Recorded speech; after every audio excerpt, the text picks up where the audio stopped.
حضرت یہ بتائیے کہ رمضان میں کتنی اور کیسے عبادت کی جائے؟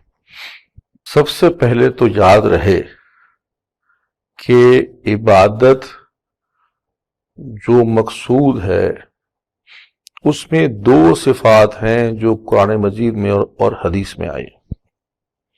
ایک اس کا حسین ہونا اور دو اس کا باقاعدہ ہونا.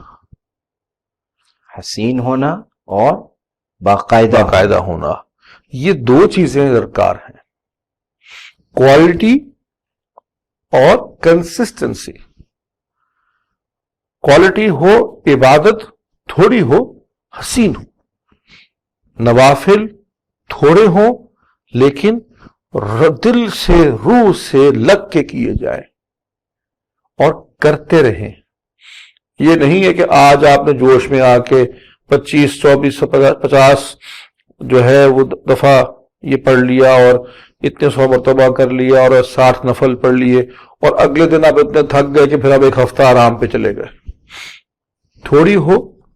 سیدہ عائشہ ہماری والدہ رضی اللہ عنہا فرماتی ہیں کہ حضور اکرم صلی اللہ علیہ وسلم کو وہ پسند تھی عبادت جو باقاعدگی سے کی جائے.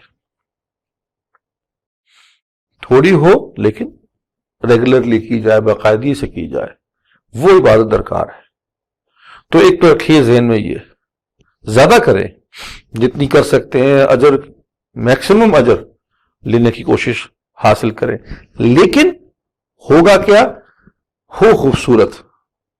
یہ نہ ہو کہ آپ بے دلی کے ساتھ تھک ٹوٹ کے 50 نفل تو مانگ لیں لیکن پھر آپ 10 کے بعد گنتی کرتے رہے کہ یا اللہ کتنے رہ گئے.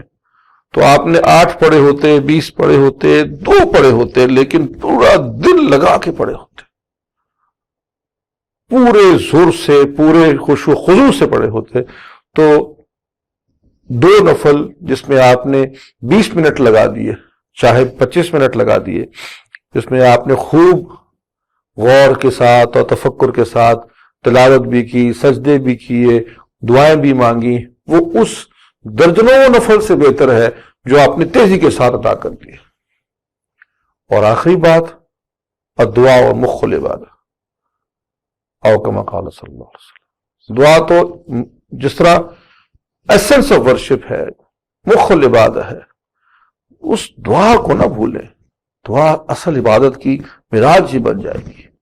دعائیں خوب مانگے، جتنی مانگ سکتے ہیں مانگے، اپنے لیے مانگے اور ہمارے لیے بھی مانگے.